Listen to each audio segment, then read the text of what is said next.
Good communication skills are probably the most important skills to have in a busy, active kitchen.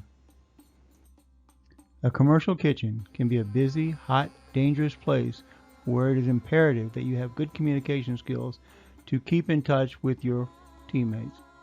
Communication. Communication, act or process of using words, sounds, signs, behaviors, or to express or exchange information. Verbal is speaking and writing, nonverbal, body language and gestures, and it's a great way to build up relationships. Communication is the act or process of using words, sounds, signs, or behaviors to express or exchange information to express your ideas, thoughts, feelings, etc. to someone else. Communication is a learned skill. Most people are born with the ability to express themselves, but need to learn how to do it effectively. Communication includes both verbal, speaking and writing, and nonverbal communication, body language and gestures. Understanding how the communication process works is important for building strong relationships with employees and customers. It is not only what people say that is important, how they say it has a major impact on a message's effectiveness. The process of communication. There are 5 parts: the sender, the message content, the message channel, context, and receiver. The following is an example of the communication process at work in a restaurant. The sender, the chef. The message content, fire 3 shrimp on table 10. The message channel is verbal, speaking. The context, the line cook is behind and the chef really needs the food out quickly. The receiver, the line cook.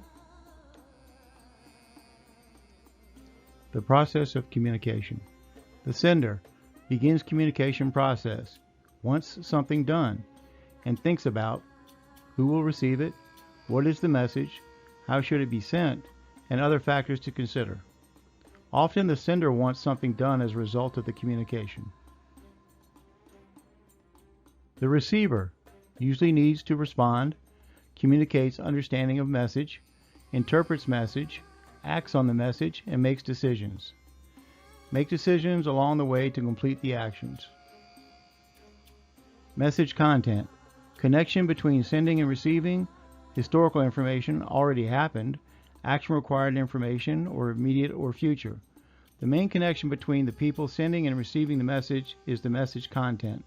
The content might include historical information. Examples include company history, orientation, information, status updates, and management decisions. Receivers do not usually need to do anything with these messages. They simply provide knowledge for future situations. Number 2, action required information.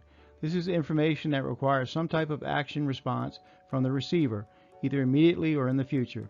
One example is an order from a supervisor. It can be as simple as clean that table. Message channel. A clear method for audience. Words, verbal or written. Sounds, bell ringing or siren. Graphic illustrations, pictures, diagrams, or job aids. Signs and symbols, gestures, and nonverbal forms. The sender must decide the best way for the message to be delivered. Which method or medium will help the message be as clear as possible for the intended audience. Interpersonal communication. Share face-to-face feelings, ideas, emotions, information. It's a two-way communication with immediate feedback and goes to the heart of working with people. Goal is to achieve a specific outcome. Body language and facial expressions will be used. Interpersonal communication occurs when people share their feelings, ideas, emotions, and information face-to-face with each other. It is any two-way communication that has immediate feedback. In short, it's a conversation. The people in the conversation are trying to relate to each other at some level. Interpersonal communication is at the heart of working with people. It is how we get to know each other, how we give and receive most feedback, and how we learn to cooperate. The goals of interpersonal communication are to achieve a specific outcome, such as provide performance feedback and to improve relationships of the people involved. Interpersonal communication is not only about what is said and what is heard, but also how it is said. Body language and facial expressions play an important role in these exchanges. And while communication occurs in all relationships, it can vary depending on the relationship type. For example, the short interaction restaurant and food service employees have with guests is different than a relationship they have with friends and family. And exchanges between employees and managers may have a different tone than the communication between coworkers. Effective speaking. Expressing thoughts and feelings in spoken language. Communicating key points. You must be brief and clear. Answer 5 W questions and how questions. Who, when, what, why, where, and how. When we think of communicating, we usually think of speaking. Speaking is the act of expressing one's thoughts and feelings in spoken language.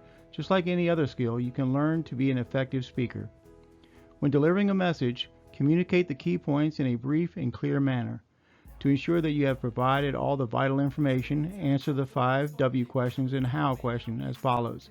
Who, when, what, why, where, and how.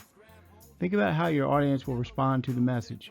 Consider ways to personalize or customize the content so that your audience recognizes the importance of this information. Qualities of an effective speaker. Interact with the audience. Be comfortable in a personal environment, comfortable physical environment, and maintain eye contact. Create a comfortable interpersonal and physical environment through tone and surroundings. Use suitable language. Minimize jargon and buzzwords. Avoid slang and sarcasm, and define technical terms. Use appropriate nonverbal communication. Use appropriate gestures. Use appropriate facial expressions. Show an appropriate demeanor. Use appropriate gestures, including postures that promote confidence. Show an appropriate demeanor. For example, enthusiastically deliver a motivating speech. Do not deliver bad news with a smile. Vary your speech patterns. Vary tone and pitch. Pronounce words clearly. Use complete, professional sentences. Minimize dialect. Eliminate mumbling. Speak at a steady pace and speak with confidence. Vary the tone and pitch of the voice. Use complete sentences that are professional, not casual. Minimize any dialect in the speech. Eliminate mumbling or swallowing word endings. Speak with confidence and be prepared for speaking. Close the conversation. Verify the understanding from the message. Repeat the message. Thank listeners and present opportunities for follow-up. Repeat the message to ensure understanding. Effective listening. Listening, to focus on what another person is saying and summarize true meaning of message. Effective listening, more information, increased trust, and reduce conflict, better communication with others. Listening is the ability to focus closely on what another person is saying to summarize the true meaning of the message. Almost everyone believes that he or she listens effectively. In fact, listening effectively is something that many of us cannot do. It is not because listening effectively is so difficult. It is just that many of us have never developed the habits that would make us effective listeners. By listening effectively, you can get more information from the other person, increase others' trust in you, reduce conflict, and better understand how to work with others. An effective listener actively participates in the communication process.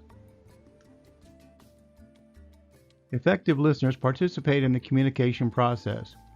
1. Prepare to listen. Stop talking. 2. Use body language. Maintain eye contact. Nod. Lean in.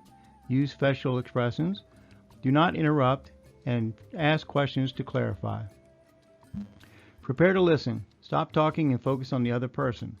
Use body language to show that you are paying attention. You can maintain eye contact, nod to show your approval, lean toward the person speaking to show you are interested. Use appropriate facial expressions to show empathy or understanding. Do not interrupt and do not finish the other person's sentences in your mind or aloud. Ask questions to clarify. The effective listener participates in the communication process. Occasionally rephrase and repeat. Listen between the lines. Do not overreact, and record key ideas and phrases. Occasionally rephrase and repeat what you have heard. Check listening skills by saying, "Here's what I think I hear you saying." Listen between the lines. Often it is not what someone says, but how the person says it. Do not overreact if you disagree. Record key ideas and phrases. While most people probably do not need to take notes when talking to friends, note-taking is a valuable way to improve listening skills in the classroom or workplace. Practice listening as often as you can. Listening is a learned skill, just like learning a knife skill or a cooking technique. Effective writing. Text messages, memos, faxes, emails, letters, reports. Common parts of written messages are the introduction, the body of the message, and the conclusion. In the restaurant business, much of the communication with staff, guests, and supervisors is done verbally, either in person or on the phone. However, written business communications are also important when sharing information. These types of messages can include text messages, memos, faxes, emails, letters, and reports. Other than text messages, written messages tend to have a more formal structure than spoken messages. The introduction. You're trying to get the audience's attention. You're telling them the reason for the message. You identify the topics of your message and establish a point of view. This gets the audience attention, gives the reason for the message, identifies the topics of the message, and establishes the writer's point of view. The body of the message presents content and covers the topics of the message. Your conclusion will summarize key points, go for calls of action, and identify benefits and value. The writer summarizes key points, calls for action, and identifies the benefits and value of the message. To write a successful message, you need to plan what to say.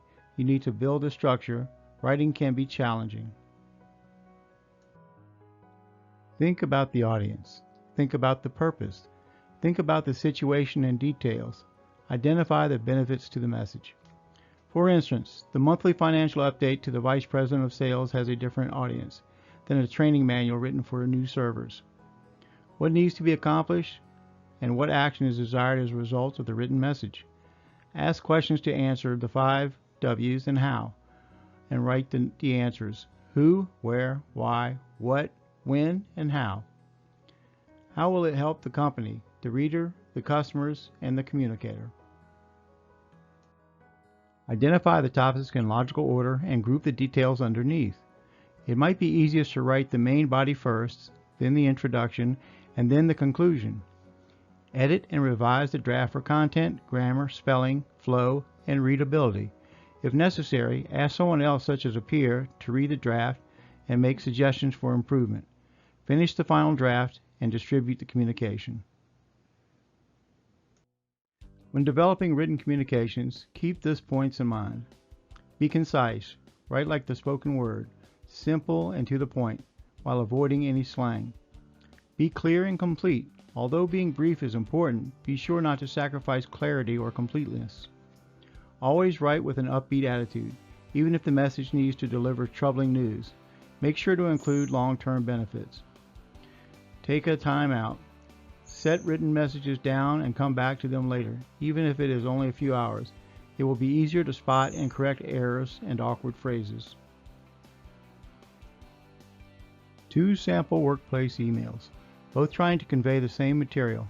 One is well written, answers the W and how questions, and is properly organized. The other is not. Do you see the difference? First example. This email is to clear up confusion expressed at the last staff meeting.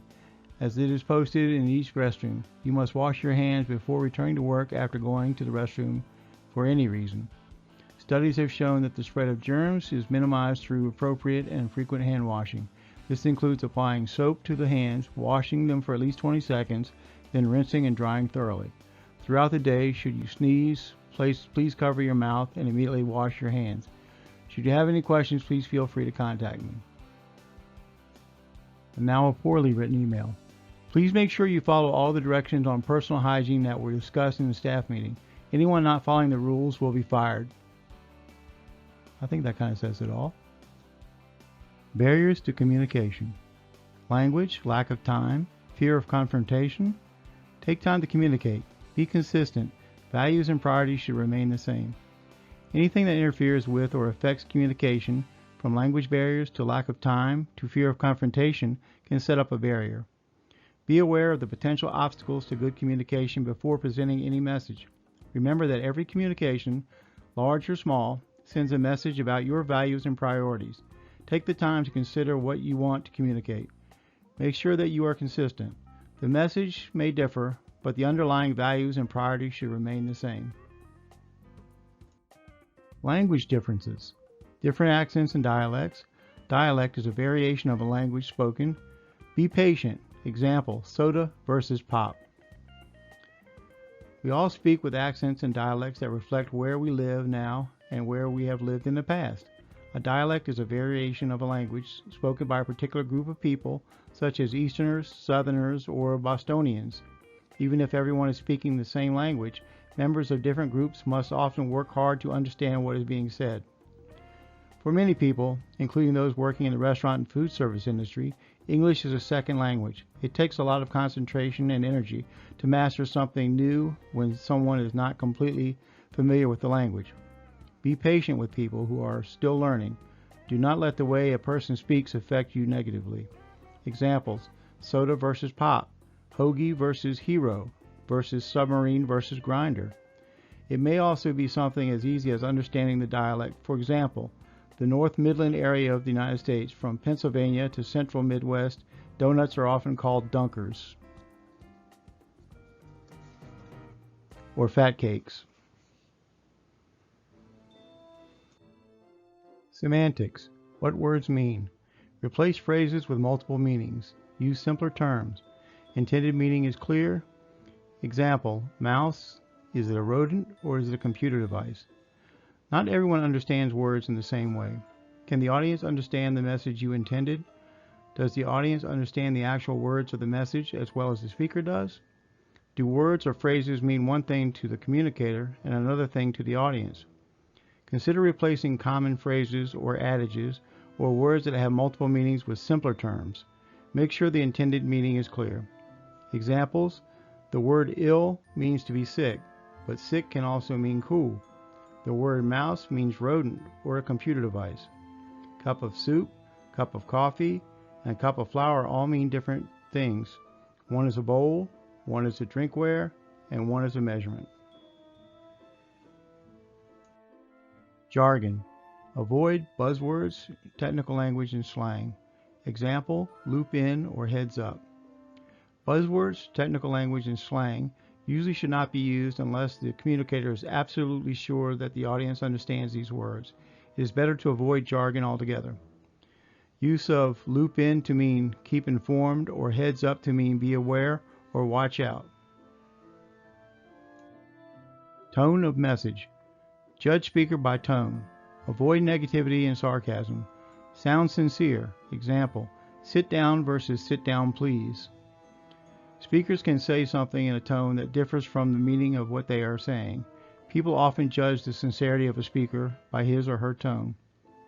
Is the tone one of open sharing and inclusion, or does the speaker sound negative, snobby, and disapproving? Avoiding negativity and sarcasm is critical to sounding sincere. Examples, turn in your time card by the end of the day versus time cards should be turned in by the end of the day, please. Clarity. Check the message structure, clear as possible. Good business writing guidelines. Example, let's eat grandma versus let's eat grandma. Bad writing can cause confusion and or leave room for interpretation.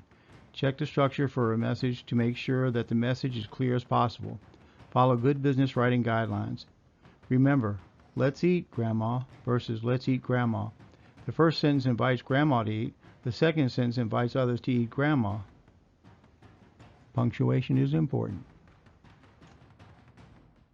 Assumptions. Understand audience knowledge level before delivering the message. Do you assume someone knows how to solve a problem when it happens? Have you provided enough instruction to get the problem fixed? Or are you providing too much basic information? Make sure you understand what your audience knows before you deliver a message. Examples, stating, we have too many people waiting to be seated, identifies the problem, but it does not offer a fix. It assumes the recipient will fix it and it knows how to fix it. Cultural differences can be an obstacle to good communication. Can dictate communication, more direct, explicit language, nonverbal cues, or interpretation. Cultural differences can dictate how people communicate. Some use more direct, explicit language. Others leave much of the message to be understood through context, nonverbal cues, and between the lines interpretation. Examples. Americans tend to expect messages to be specific, while some Asian cultures look for the meaning in what is not said. Body language, silences and pauses, and in knowing the person with whom they are communicating. Prejudices and biases. Preconceived idea can impact a message, experiences, upbringing, and cultural beliefs. A prejudice or bias is a preconceived idea about something that could affect a message, usually negatively. They come from many factors, including experiences, upbringing, and cultural beliefs. People can be biased against a group, a particular person, or even a situation. Do you carry certain biases based on experiences you have had? Do you think certain groups of people have a tendency to do something or not do something? Do you have attitudes that influence the way you send your message? Are you afraid to talk to certain people? Answer these questions honestly for yourself. Then re-examine your communications to make sure your message does not include any bias. Examples. Some examples include thinking of all teenagers are lazy and that all older people do not know how to use technology. Noise. Interferes with clear reception. Remove noise or reduce noise. Noise is any sound that interferes with clear reception. Will machinery, loud talking people, or blaring radios interfere with the clear reception of the message? Is the noise associated with a specific time or location? Try to find a place to either get rid of or reduce this noise. Examples. Trying to speak to an employee in a loud, busy entryway of the restaurant is not conducive to good communication. It would be better to move the conversation to somewhere quieter to ensure the recipient hears everything being communicated. Nonverbal boundaries. Personal space varies based on upbringing and experiences. Give space before beginning. Description. Face-to-face meetings can be difficult for people who need a lot of personal space. The amount needed can vary based on the people's upbringing and experiences. Give the other person space before beginning communication. Examples. North Americans usually feel comfortable with greater personal space, whereas Europeans prefer to be closer to their companions. While this may seem unimportant, opinions associated with the acceptable amount of personal space can become a problem. Moving too close to a North American could appear insolent or even threatening. Moving too far from a European could appear disdainful or aloof. Gestures. Body movement. Send the right message. Avoid conflicting gestures. Does your body movement interfere with listening? Do your gestures help send the right message? You should avoid using gestures that might appear to be in conflict with the message. An example might be smiling and nodding your head while rolling your eyes. Other distractions. Personal life, mood, not always obvious. Many other things can affect how successful communication is. For example, personal life and mood might have an impact. Sometimes what is acting as a barrier to communication is not obvious until the communicator tries to deliver a message. Be more careful with how you communicate with other people if you wake up restless and are in a foul mood.